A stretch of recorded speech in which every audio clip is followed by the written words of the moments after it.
It's time for the Douglas Coleman Show. Mr. Smooth and Savvy is joined by guests from all walks of life. From the entertainment industry to authors to political and social commentators. The famous and not so famous. The controversial and the light and fluffy. We have it all. Now, here is Douglas Coleman.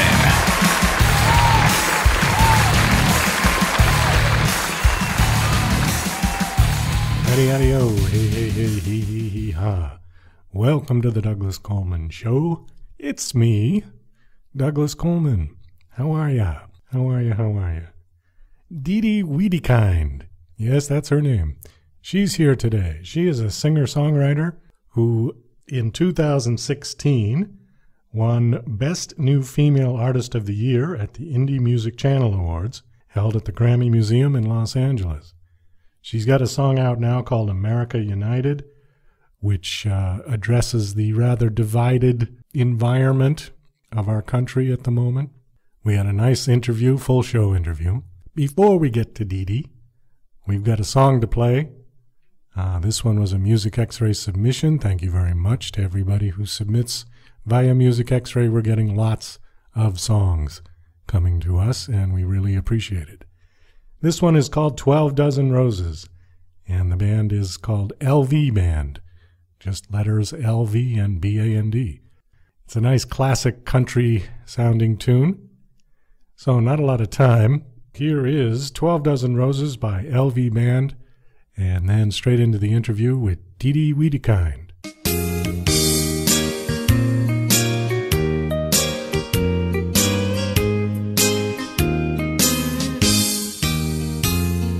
One single rose for one broken heart.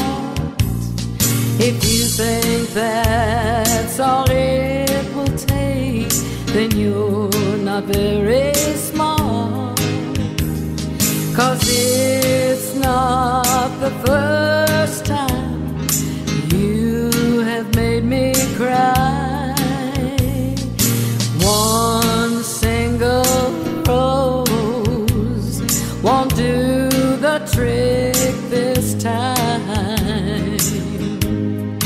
I want 12 dozen roses, and you down on your knees, begging me to forgive you.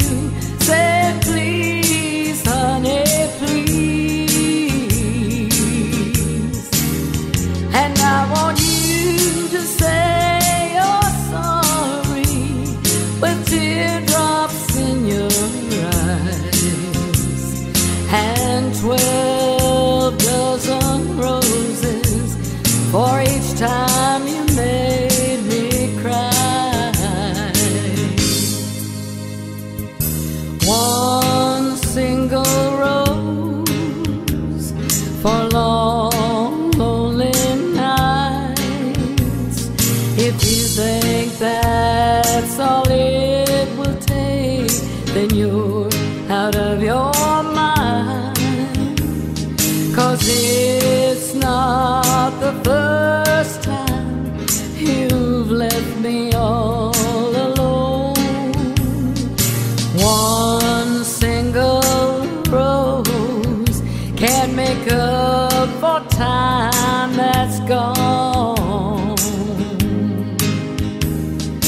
One single rose, one apology.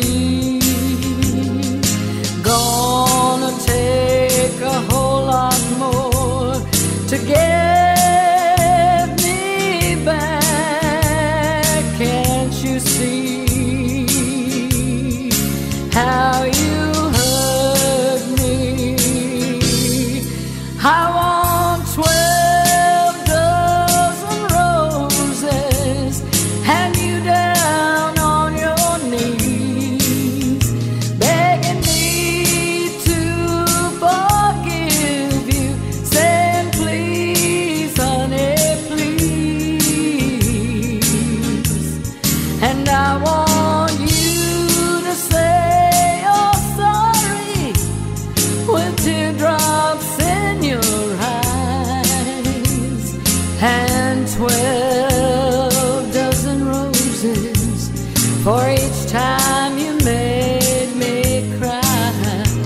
I want you to say you're sorry with teardrops in your eyes and 12 dozen roses for each time you made me cry.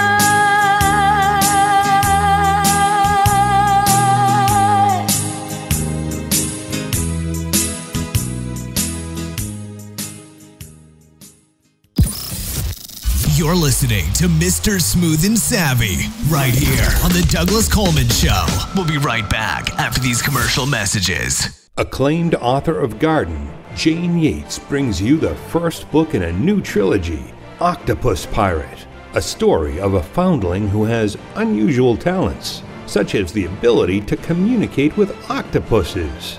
As a baby, he was washed up on an island off the Scottish mainland.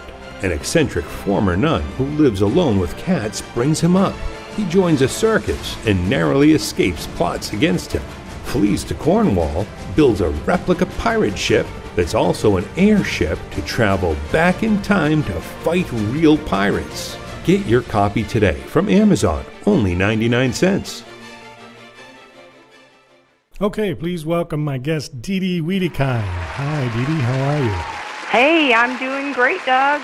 Things going good for you? Yes, very well, thank you. Thank you for coming on the show. I appreciate it. Thanks for having me. I was really appreciate that too. Looking over all your bio, and I've got 2 songs of yours to play, very excited about. Before we get to your music, just give us a quick background on yourself. Tell us where you're from and how you got started in the music business, and then we'll get to your music. Okay, great. Well, I'm talking to you from sunny Houston, Texas, where it's abnormally windy today. I guess that's great if you want to fly a kite or windsurf, but it's blowing around all my patio furniture and umbrellas. Hopefully it'll calm down.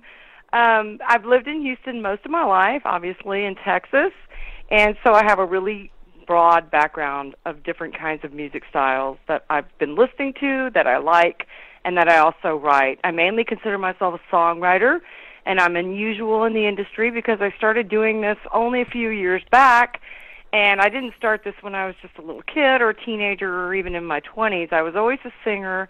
I always was a piano player. I was in band in high school and choir, church choir and high school choir. So I always loved music. My dad was a music director and a really outgoing guy, and my dad has 7 kids. Wow. Yeah, I grew up with 5 siblings, and we were all extremely musical, extremely outgoing, always looking for attention, as you can imagine. Being one of the middle children, I frequently didn't get all the attention. I was also kind of like the brain in high school, so I was quiet for a little while, and then all of a sudden I came out of my shell, and I got really outgoing. So music's always been really important to me. I love all kinds of music. Of course, country, rock. I love 80s music. I love 90s music. I like the old 70s and 60s music. I like some of the current stuff that's out there right now, like Ed Sheeran, and I like Adele, and just good music. I like good writing that tells a story. And I have been exposed to just incredible amounts of good music, being from the Houston and Katy area. And I lived in Tennessee for a while, so I got exposed to some bluegrass and Celtic music and just amazing stuff. It's just been a great journey, and being a songwriter is kind of where I'm at right now, and I write all different genres, but I'm leaning more toward Southern American roots music and some rock and roll with some country, Americana, folk, with still a little pop. I do a lot of Latin. I even do some jazz. I have a jazz band that I do perform with here and there. And I just love all kinds of music. I sing it all, and I'm real excited to be on your show.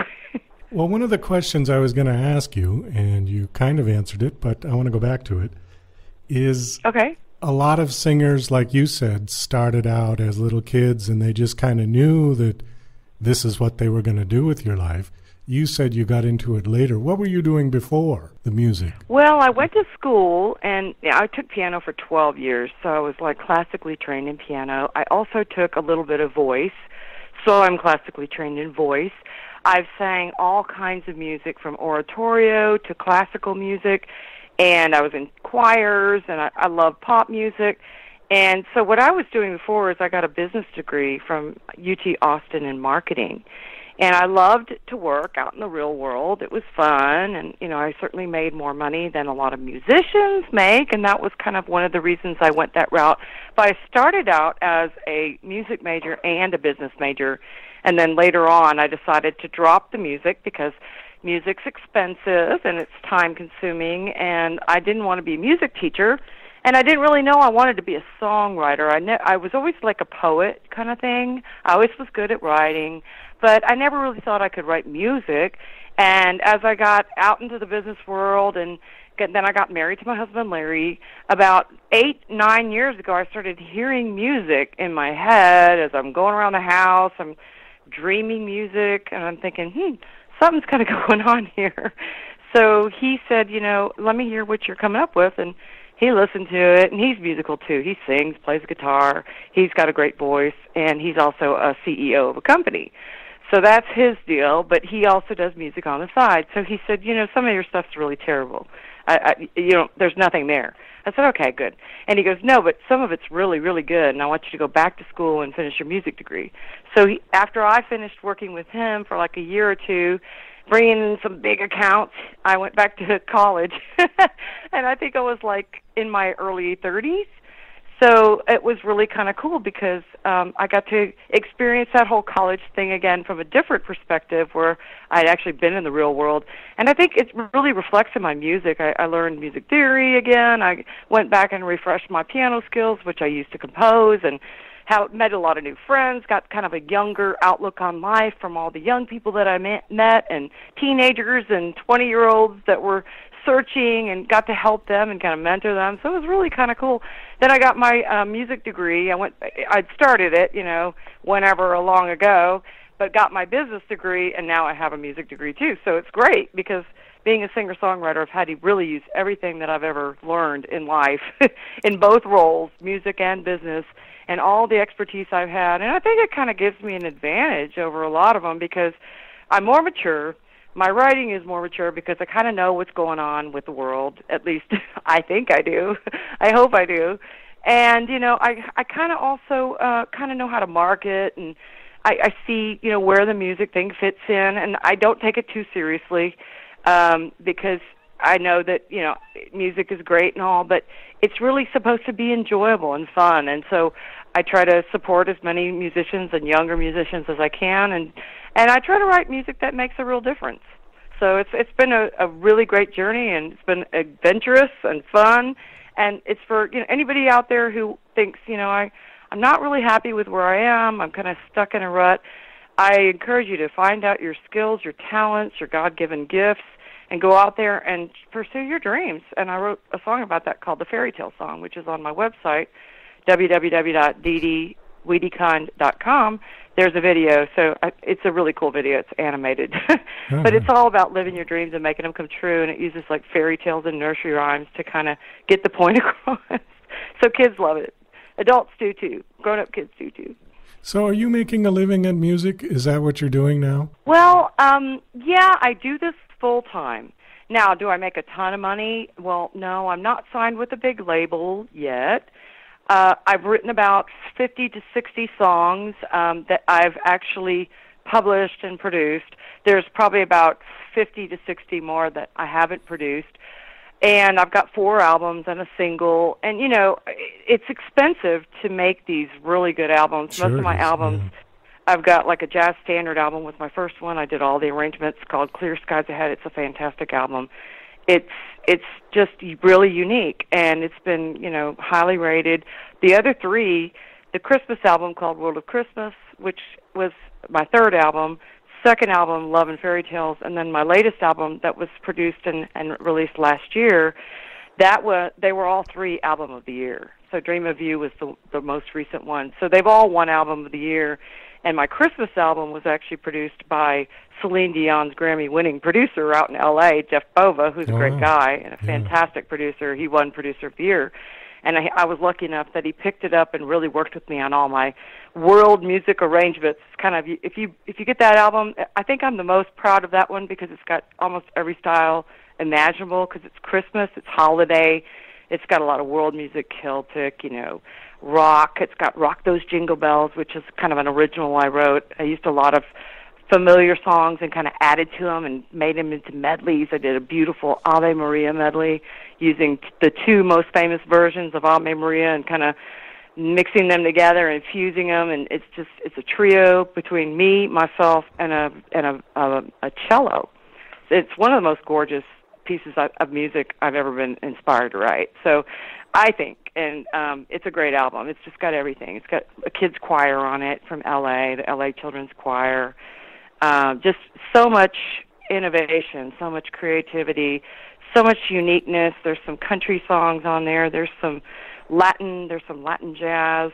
There's, New Auld Lang Syne. I take Auld Lang Syne and I mix chopsticks with it and I write some new words to chopsticks, and it's really cool. It's like, our family and friends are gathered near to us, bringing cheer to us once again. So you can hear like the chopsticks going in there. It's pretty cool. And then it's like a Sergio Mendes jazz thing going over the whole thing. It's really cool. I consider myself to be creative. I'm sort of surprised that with all the attention that your music has received and the people you've worked with, that you're not signed to a label, that you're still doing this from an indie capacity. Huh? It's great for me because I am a little bit of a more mature artist. I'm not in my 20s anymore. And, I'm not, shall we say, somebody that a label could come and pick up and say, okay, here's how you're going to do it going forward. And, you're going to take all your clothes off and you're going to sell yourself and you're going to, sing all this hip-hoppy stuff and shake it, shake it, shake it. I'm really not that person. So a label that would want me would have to be some label that was really innovative, creative, that had a target market of maybe a little bit of an older audience, like maybe 25 and up or 30 and up. And a lot of kids like my music, obviously. I write a lot of my music for children. It's a lot of it inspirational. It's just a big mix of music.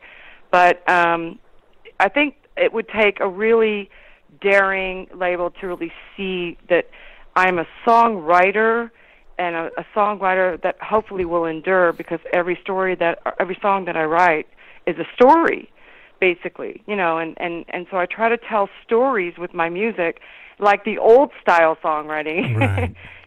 And some of that we still see, and that's good, but a lot of the music that we see now is just music for music's sake, to dance to, or just music that's noise to, convey an emotion or a feeling, or, it's not necessarily as artistic and as poignant and, making you think about things like some of the music from the 60s, 70s, 80s.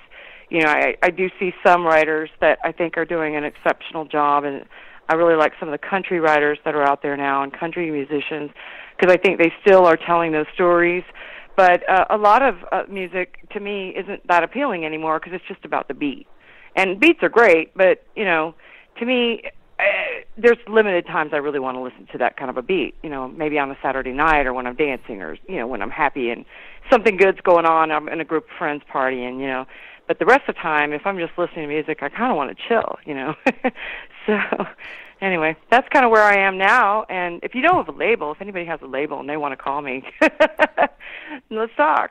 Well, you're right about the labels, especially the major labels, and you brought up a good point, because most of the major labels who are going to invest a lot of money in a new artist basically want to control the artist. And, exactly. That's been the story for forever. However, when you're dealing with a 19 and 20-year-old, it's much easier to kind of create the character that the labels want and push them along. But like you said, where you're not 19 and 20 now, then it's going to be more difficult for them because you're going to want more control over what you do. You're going to want more artistic control, and they don't like giving that up particularly. And I think especially now with the with it so much DIY and everything's online, the labels are even less likely Not to say you couldn't get a deal. I'm just saying that they're really very particular in my experience now because they've got so much competition from indie. Right. And it's, they're just much more fussy about who they're going to sign, and they want to make sure that, they can keep their thumb on you. And that might not be so easy with someone like you because you sort of have experience and are it's also about established. selling a lot of music. And who's the target market right now that the labels are going for artists for? It's the 14-year-olds, honestly. Right. They're the ones buying the music from their mommy and daddy's Apple iTunes account. Yes. So, my music, although I like to think that it appeals to a broad range of people, and I love that I have a lot of kids that follow my music. My Christmas album is really popular with kids, and Clear Skies Ahead is my first album, is really popular with kids. And my music's clean and, has somewhat of an inspiring message to most of it. It's really not kids' music or teen music, and, it's probably not like the most contemporary music that's out there. It's really more music from my heart, and I don't really care what my music targets for or how. I don't know how to say that. I guess I don't really care to make my music appealing to people past a certain degree. Of course, I want it to appeal. I want people I know love my music. I know what I you're want saying. them to listen to it. Right. Yeah. I But know I what don't you're want saying. people to. I don't want to make music just to make it so that people will buy it. And I think that's what's going on in a lot of the music industry right now. I think a lot of artists are compromised. I think a lot of labels are going for the musicians and artists that music will sell, and I'm not really too interested in that. I mean, it's great if my music sells. It's great if people like it. I think it's timeless. I think it's one of those things that when you hear it, if you know me and you hear my music, you're going to go, wow. But how do people know you if they don't ever get access to your music? And it's really competitive. So, it's hard for people around the world to find a new artist like me in the shuffle because there's so much talent and so many good singers, songwriters, musicians. I mean, just instrumentalists are fantastic. There's so many good labels that are really promoting the heck out of their artists. And the ones who do the live shows are really the ones that are winning right now. Right. So I do live shows. I do them all over the world. I do them in Houston and Texas. I've done them in L.A. and New Orleans and Austin and Dallas and Chicago and Panama, the country, and all kinds of places. But my focus is not to, I don't know how to say this. My focus is just to make really great music. And it's not really to make it and be famous, I guess is what I'm trying to say. It's really to use music to make people's lives better and really to make people think about what they're listening to and maybe bring a smile to their face, maybe to encourage them. That's what I'm all about. I wrote a song called America United, and that song is to bring everybody together and bring our country together and stop the bickering and fighting. We're such a great country, and we forget that even if we're a Democrat or a Republican or a white person or somebody that's a different nationality that came to America or who's immigrated here or whose parents or grandparents immigrated, we all are neighbors here, and we all need to treat each other with respect. So I think that everybody's just gotten so caught up in this, political thing, and we just need to remember we're America. We're the greatest country in the world. People are literally giving up their lives to try to come here, and it's just such a fantastic place, and we just need to be grateful for that and help each other out. If you've got money, give to charity. If you've got things that are nice, share them. Don't be greedy. Don't be, trying to just make a buck. The whole thing is, it's about what you give in life. It's not what you get. So that's what my music is really all about. And my husband and I both are helping, he's trying to help rewrite the healthcare right now.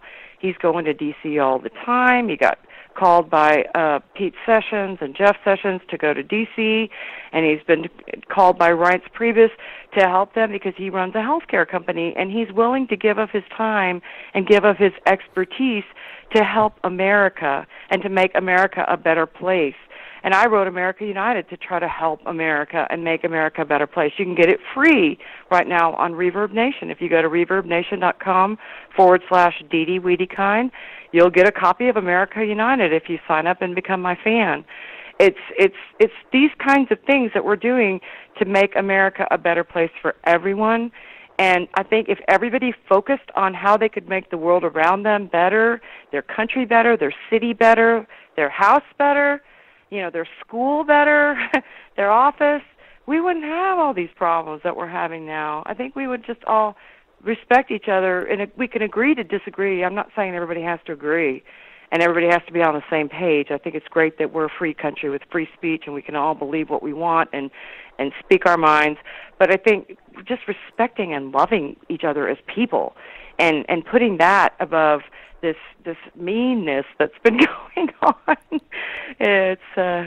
That's my whole mission, and that's why I'm so thrilled to be on your show, because I can talk to people, talk to you, see what's going on in your world, maybe help make a little bit of a difference and make things better, That's what we're really here for, if you look at, the long and short of it. Okay, well, that was a great introduction to the song, and we need to play it. So this is America United by DeDe Wedekind.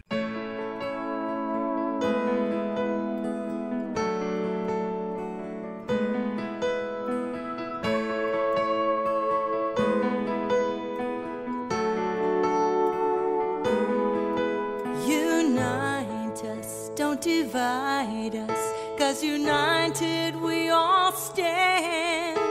We're different, yet all the same in this great blessed land.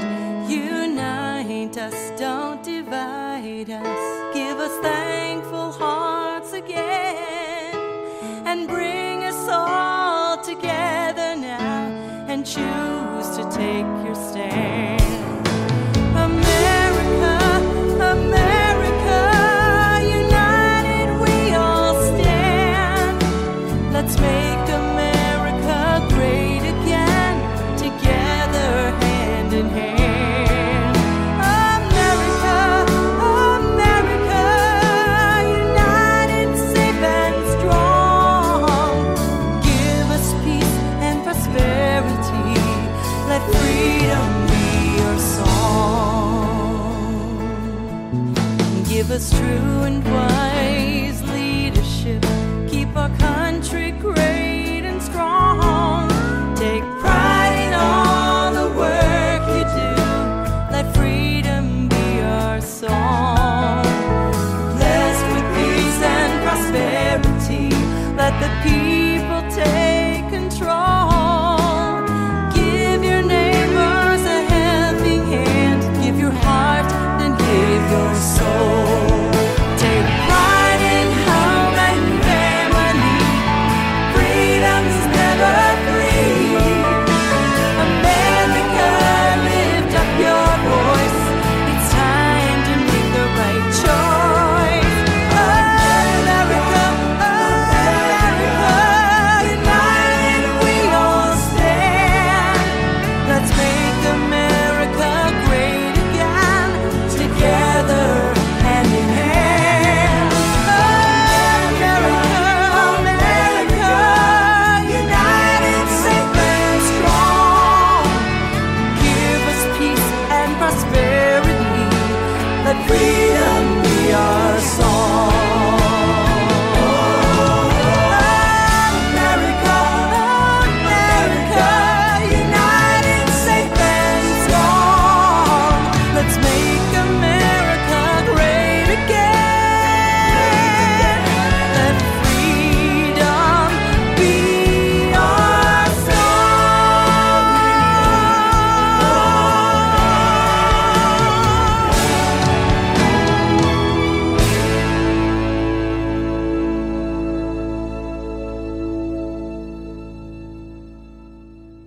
Yeah, very nice. Very powerful. Have you gotten any interest in sync licensing for that song? Because that pretty much lends itself to anything dealing with patriotism, and, I could even see that on a Chevy commercial. Exactly. And maybe not the line, Make America Great Again, but actually that line was originally made famous and adopted by Ronald Reagan. It was Make America Great, was part of his campaign and part of his rhetoric. And Ronald Reagan's one of my big heroes. And, whether you're Democrat or Republican or whatever, I'm not talking about all that. I'm talking about just believing in America, believing in the American dream, seeing that we're a great country. We have this fantastic Constitution that gives people all these rights. And, even if you're born in the poorest of the poor family and the poorest of the poor part of town, and you go to the worst school imaginable in America, you can make it. You don't even have to have a college degree. You don't even have to have a high school degree. There's so much opportunity here. People just don't understand that we have so much to be thankful for. So that song is not partisan. I had originally written it in 2012, and it was called America United, but it was not as strong a song. It was a little too wordy. I wasn't as mature as a songwriter, but it was kind of given to me during a patriotic sermon in church. And I realized, Americans, we're just fighting, we're bickering, we're hating each other, and there's not the unity that I used to see here when I was a little girl. There's just a lot more. The internet is really dividing people, unfriending people, and it's unbelievable the amount of animosity and strife, and it's just really over nothing. We all want the same things. We want a nice house or a place to live that's comfortable. We all want peace. We don't want to be attacked. We all want security. We don't want somebody to knife us or chop our head off or, gun us down in the street. We all want love. We all want friends. We all want, to feel like our government is doing a good job for what we have elected them to do. We all want freedom. I mean, it's not rocket science. These are the things that we all want. So why are we so hateful and bitter and fighting and not voting for each other's bills and, turning our backs on why we were founded as a country? And we're just kind of becoming this bitter, divisive, judgmental, overly politically correct society that's judging everybody that's not just like us. And isn't that the reason that we're here, is because it's America and we're supposed to have some freedom to believe what we want, and that's okay? So it's funny. To answer your question, I have had several people really interested in it, but I think with the political climate right now, including Trump's campaign and Trump's people, even though it wasn't really written for him, I did incorporate his line because it was already part of my original song in 2012. So it was like, well, when I rewrite it, I'm going to incorporate that line because I think Ronald Reagan was onto something. Our country has always been one of the greatest countries in the world. Let's not diminish it. Let's not make it small. Let's not make it unsecure. Let's not make it a one world order, open border European country, because now they're all pulling back going, whoa, this isn't working. It's not safe. It's, we can't vet the people coming in.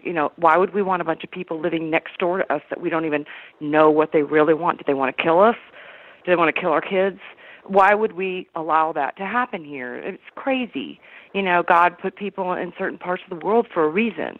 And some people are fanatics. And those people, do you really want a fanatic in your house or in your office? No, I don't want one. So I think there are certain lines we have to kind of draw, not to be worried about being so politically correct all the time that we can't just say our mind. And our mind should be, all of us, if we live here in this country, in America, we should all want it to be great. I don't care who said it first. So that's really where it comes from. So, yes, to answer your question, there's been a substantial amount of interest, but I think people are still so hurting or divided or scared that, they're just so fearful that, this could be something that is not a good thing to unite America. I don't mean unite us like one world order or anything. I just mean unite us as in our hearts, unite us in our peace, unite us in our freedom, unite us in goodness and helping people out and our gratefulness. Let's look at the good. Let's stop fighting, bickering over all the bad, and just try to focus on the good. And we have a lot of good. So that's kind of my little my soapbox. I'll get off my soapbox now. But yeah, that's why I wrote the song. And hopefully it will speak to people and they will listen to it for what it is and not think it's a politically motivated song, because it really wasn't. I think you're correct in saying that the country is very divided. And it's quite a bit different than, it's certainly different than when I was growing up. When I grew up, it was a different world. Now I'll give you an example. I can remember being about 10 years old, and this would have been in the early 1970s. I can remember getting on the bus with a friend of mine and I'm originally from Boston, and going into Boston and spending all day riding around on the trains and things around the city and, stopping somewhere and buying an ice cream or whatever, and then coming back to the suburbs on the bus. I wouldn't let my kids do that for anything these days. Never. No, if you did that, if you let your kids do that now, you'd be arrested, Right. But back then it was like, funny, yeah. No problem. You just get on the bus and go. It was right. We were all 25 cents or something. We had a lot more trust in each other. We didn't have as much fanaticism like I was talking about, and the crazy fear, and some of it's real. So it's not like you should ignore it. But yeah, when I was a kid, my mom would let us play outside all day. And we would go through the neighborhood. We'd go outside the neighborhood into the woods in the back. There was like a sewage treatment plant back there, which was probably really safe for us to be kind of going around. We weren't playing in the sewage, but we were riding our bikes around, and there was a little river. And we were back there all the time. We were in the bayou in Houston. We have bayous. It's like a little river. It's a deep bed for a river, but they're kind of narrow. But when we were kids, we were always outside playing. We didn't know what a video game was, and we had Donkey Kong and Pong or whatever, and you had to play that like at the video game arcade. And then they finally got the TV version when I was really little. And what was that? Space Invaders. Right. Yeah. I'm giving away my age, but that's the only video game we had, and we could only play it for like 30 minutes a day. And we were, we walked to school. We took the bus. We didn't have our parents drop us off and pick us up because they were scared that something was going to happen to us. And it's a changed reality now. So but I would just love it if America could get back to the kindness and the friendliness that we used to have as a country, and not all the bickering and squabbling and hatred and all this that's going on. Like I talk about in my song, it's we're all here, and freedom isn't free.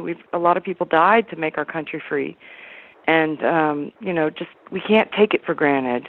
We really just can't. We've got to really step up to the plate and support America and support our elected officials, our military, everybody in our country, our businesses. They're giving us jobs. They're not all bad. Okay, so before we started the interview, you had mentioned that you have a fairly famous sister. Why don't you tell us a little about your sister, and then we'll play your CD sampler. Okay, well, my sister, her name is Missy Pyle, and that's Missi, and her last name Pyle, which is my maiden name, actually. And she just adopted a little baby girl, and she lives out in L.A. She is the person that you would know her the most probably from would be, she was in Charlie and the Chocolate Factory. She's a comedic character actress. She was Violet Beauregard's mother in Charlie and the Chocolate Factory, the new version with Johnny Depp. Oh.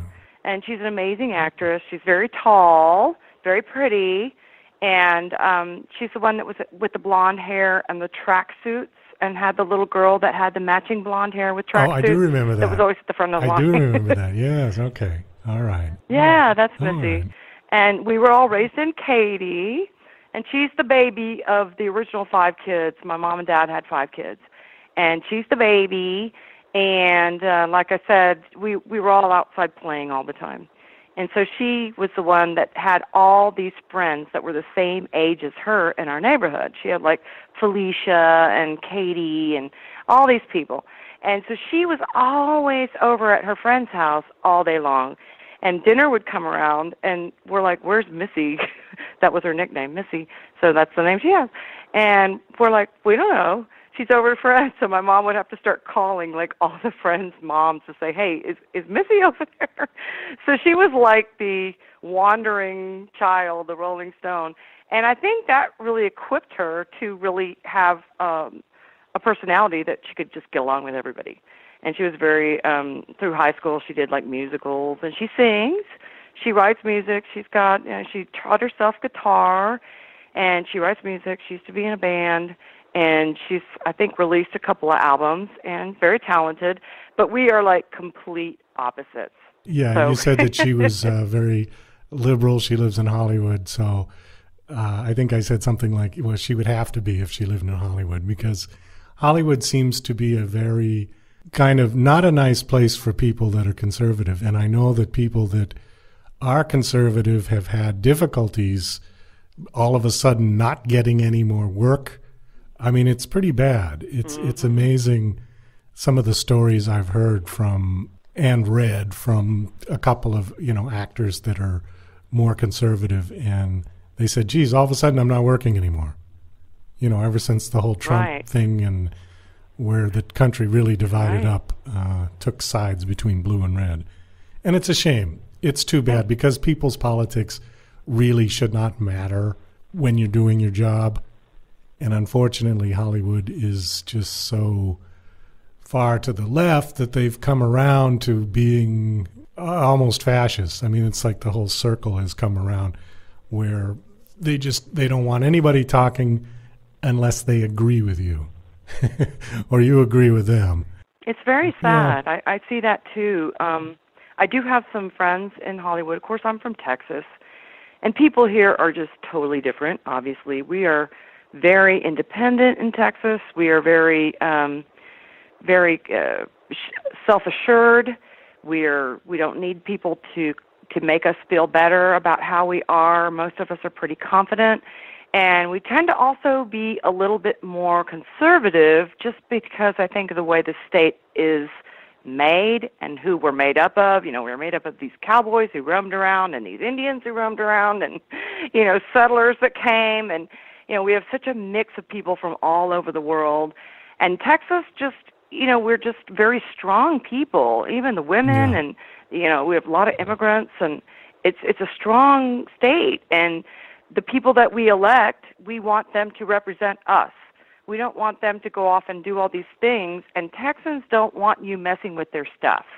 So, like, let's say I was in California, and I moved there, and I had a ranch, for example, and I'm from Texas, and I had, like, all these horses and cows, and I had all these people working for me, and I paid them really well, and they stayed on my property, and California passed a law that said, you can't have people, I'm making this up, but you can't have people spend the night on your property unless you're paying them for the hours that they're sleeping, for example, which is something that could totally happen, right? I mean, that's not beyond the realm of reality and imagination of what could happen. So now all these people who've lived on my ranch, and that's their home, I would have to kick them off my ranch. Well, I, as a Texan, would be really ticked, and I'd probably do it anyway or find a way around it or move, because I wouldn't tolerate someone telling me how to run my business, my home, my ranch, or whatever.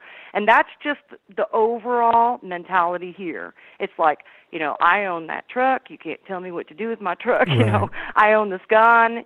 I'm not going to shoot people unless, they're shooting at me, or I'm going to use it to hunt. And, you're not going to tell me I can't have it. That's just how people are. We tend to have more land.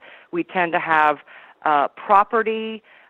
We tend to have just this attitude of more independence. And I have a lot of friends in Hollywood, and I don't see that attitude really at all. I see a much different perspective. It's all about it's all about your friends, who you know, your industry contacts, your contacts in school, and your kids, and it's about dressing just so and looking just so, and it's about appearances. Really are important. And here in Texas, that, of course, is important everywhere. People, there's people who really care about what people think, but we don't care about that as much here. And I would say, like, both coasts are a little bit like that. You're going to see a lot more of this, like, it's a more politically correct way of thinking, and it's a more, we've got to help those poor people who live on that ranch, or they'd call it a farm. They live on that farm who have to spend the night and they're not getting paid, and the people are sleeping and they're happy because they have a house and a place to stay, But we're going to kick them off, It's just a different way of looking at the world, and it's more of, I would say, Hollywood itself, and I don't mean this in a mean way, but it's very me-focused. Oh, yeah. It's because if you don't think about yourself, you're never going to make it. And that's pretty much the entertainment industry in general. So I've even had issues being a little more conservative from Texas and speaking my mind as an artist, because, I do. I have thoughts. I have feelings. I'm going to say my mind. It's going to be in my songs. It's going to be, I believe in God, and that comes across in my music. And if it's offensive to people, I really don't care. And you know what? If they don't want to listen to my music, that's okay. But I'm doing what I need to do and what I think is right. And there, I think the mentality is I'm doing what I think other people think I need to do and what they think I should be doing, and that's the right thing to do. And I'm not saying it's wrong. It's just totally different. And so that's kind of where me and my sister are. She's got this gorgeous baby, but she's really into these political activists, Planned Parenthood, and, all these things that are totally foreign to us in the Midwest or in Texas, where we're just like, hey, that's their deal if they want to go do that, but I'm not supporting it.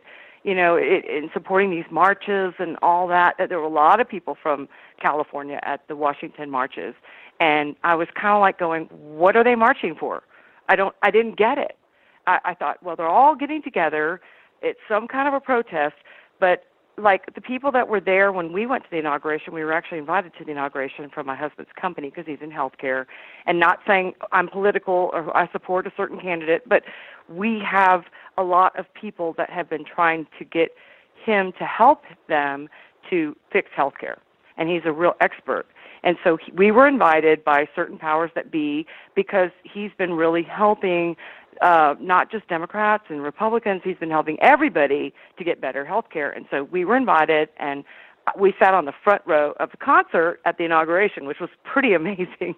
We're like, whoa, who are we, VIP? I think they thought we were part of Trump's family because they were all sitting like in plexiglass up to our left and waving at the crowd. And they all came down like later, and they were kind of walking around, and Trump kept doing his little like shoot, how he does his little finger at you, like his index finger, not his middle finger, hopefully. But he was just kind of like, like, hey, and doing a thumbs up at us, and it was really cool. I was like, whoa, I felt like a real celebrity. And but it's just a different mindset, and just the fact that I was at the inauguration, a lot of people were like, "Ooh, who's she? She's a Trump supporter, And we're like, okay, whether we are or not, it's not like that we're going to go hating anybody that's president. It's not like we're going to hate you because you're a Republican or a Democrat. We're going to listen to what you have to say, and we're going to try to help the situation. We're going to try to make things better for health care, whatever you need us to help you with, we're going to help. So that's kind of where our mindset is, and it's just a totally different mindset. We have friends in California that live in Beverly Hills. We go stay with them a lot. They're really, really nice people. They have like a 15-year-old son and a house on top of the hill. It's like overlooking fabuloso land and just this gorgeous house. And it's like, they're like, how could you go to the inauguration? I mean, what didn't people judge you? And I was like, you know what? I don't really care.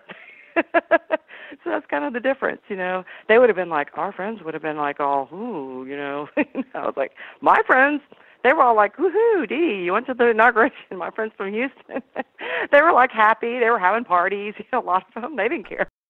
I think that whole difference in a nutshell is that people in Hollywood and the liberal enclaves of the United States are very concerned with what other people think. And the conservatives are really only concerned with what they think, because it just doesn't matter. As long as, you leave me alone, I leave you alone. That's more of the conservative mindset. And when you Exactly. said that whole thing about keeping up appearances, and Hollywood is a very pretentious plastic place. I have no good things to say about LA, except I like the weather. That's about the only thing. I have good friends there, so I do have some really good friends that are Well, there's nice, nice and they're people. politically moderate. Yeah, so I'm there's, like, there's ooh, nice yeah. people there, but the place, Yeah. I would take New York in a second. If I had to choose between one or the other, I would definitely live in New York before I'd live in LA. Just because, I don't know, New York has a lot more character. LA to me is plastic. It's like one giant suburb connected by a bunch of freeways, and it has no culture. New York has all kinds of culture, all kinds of things happening, and it's a real city. You know, it's a versus LA and everybody in their cars. But anyways, we've got to get to your and the CD traffic. sampler. We've got to get to that now. So this Okay. is just a bunch of, how many songs on here? A few songs, right? There's either 4 or 5 on Okay. there, and there's a full song, and it's just it's all my best songs that I wanted people to hear, snippets, and also there's some stuff me talking about who I am as an artist, and I think it's kind of cool. So Well, let's play that. that was produced by Christopher Ewing in L.A. All right, let's play that now. This is DeDe's CD sampler. Hi, this is DeDe Wedekind. Thanks so much for checking out my CD sampler. I'm about to go out on tour and I'm really excited. To hear some of the songs that I'll be performing while out on the road, plus get a free download from my new album Dream of You, as well as check out tour dates for when I'm coming to your town, just go to my website, DeDeWedekind.com. And here's one of the songs that I'll be performing on stage. It's called The Fairy Tale Song.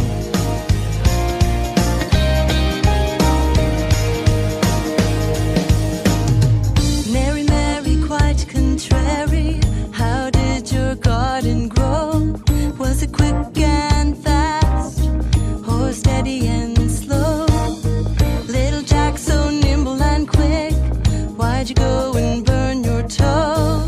How'd you jump that candlestick? I guess we'll never know. There's a story being written every day. So follow your heart and play the part that you can play. Life is a tapestry of fun and the tragedy, the good and bad all mixed together.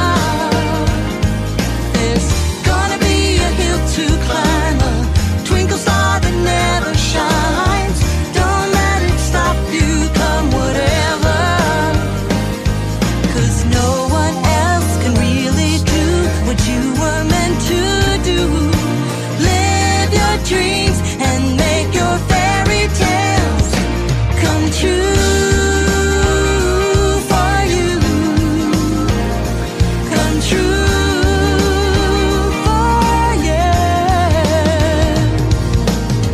Humpty Dumpty on that wall. Did you know you'd climb so high? Falling into history, but you'd have to die.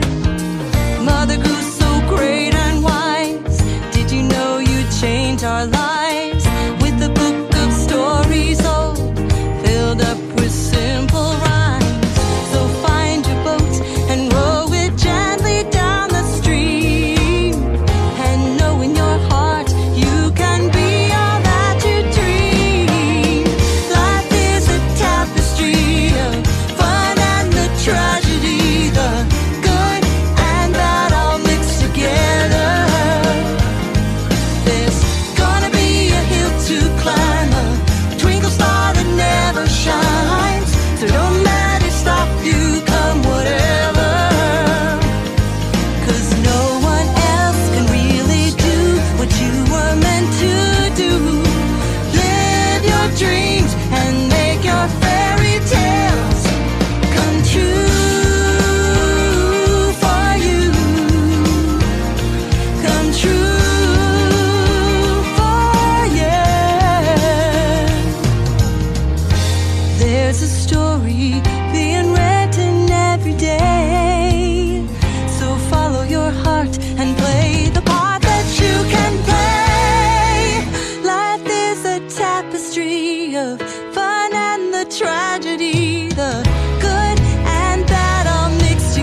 are some of the other songs that I'll be performing while out on the road. This is Dream of You. Your smile's a river I can drink. It gives me hope, it gives me strength.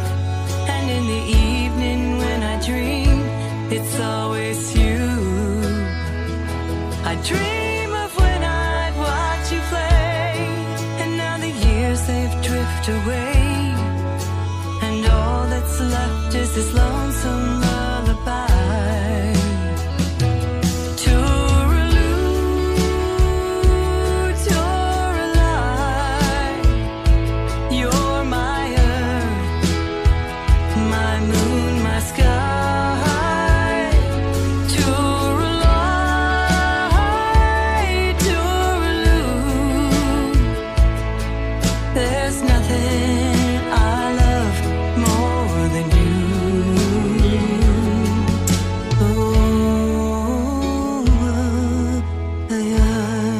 This is Leaning on Heaven. Never drink, just taste it, hold love close, then waste it. I'm falling down, a long ways down. Oh, I need. So those are just some of the songs that I'll be performing while on tour. Be sure to go to my website, DeDeWedekind.com, for music, really cool merchandise, as well as to see the dates for when I'm coming to town. See you soon. Now I'm leaning on heaven. Wow, great. We've got exactly 2 minutes to say goodbye. Okay, wow. That's a long time. Not. Yeah, so what I want to just ask you real quick, are you going to be performing anywhere? Do you have any appearances that are coming up that you want to mention? And also please mention a website where people can come and check you out. Cool. Yeah, I do. I've got one this Friday night at Beer Parties in downtown Houston. That's a really nice, like jazz club restaurant, and we're after the show, so it's in Theater District, and that's from about 9 o'clock to midnight. And then I'm there again on Sunday at Beer Parties again for brunch, and that's from about 11 to 2 p.m. And then I also, in June, I'm going to be on TV in Detroit, and that's going to be coming up real soon. It's called the TCT Television Network, and it's WDWO-TV 18, and that's going to be the station. It's going to be a show. It's going to be an inspirational show that's live from 8 to 9 p.m. on June 15th, and I think they're going to replay it, so you'll get to hopefully see it if you're in Detroit, or you can tune in online. I try to post everything on my website, too, at DeDeWedekind.com. So that's DeDe Wedekind.com. So you can and see my Wedekind shows. is spelled Wedekind for anybody that can't spell very well. Although I wouldn't know how to spell that if you just said Wedekind. So. Well, it's all long vowels, weedy, Yeah, like I'd have kind to of be weedy. And you kinda can get weedy. my music on iTunes and Amazon. Please support your favorite independent artists, because we're really working hard for you guys to create great music for you, and we appreciate you so much. And we appreciate you, Douglas. Thank you so much for letting me be on your show. It's been awesome. Two like Well, minds, thank you I so think. much. Thank you so much for coming on the show. I definitely appreciate it. Best of luck to you. Best of luck on the TV shows. Best of luck with everything you're doing. Thank you so much. God bless. Well, that's about all the time we've got for the show today. I want to thank my very special guest, DeDe Wedekind. Thank you, DeDe. Also, thank you to LV Band for your submission of 12 Dozen Roses. The song, not... they didn't send me a bouquet of roses. This is Douglas Coleman saying goodbye.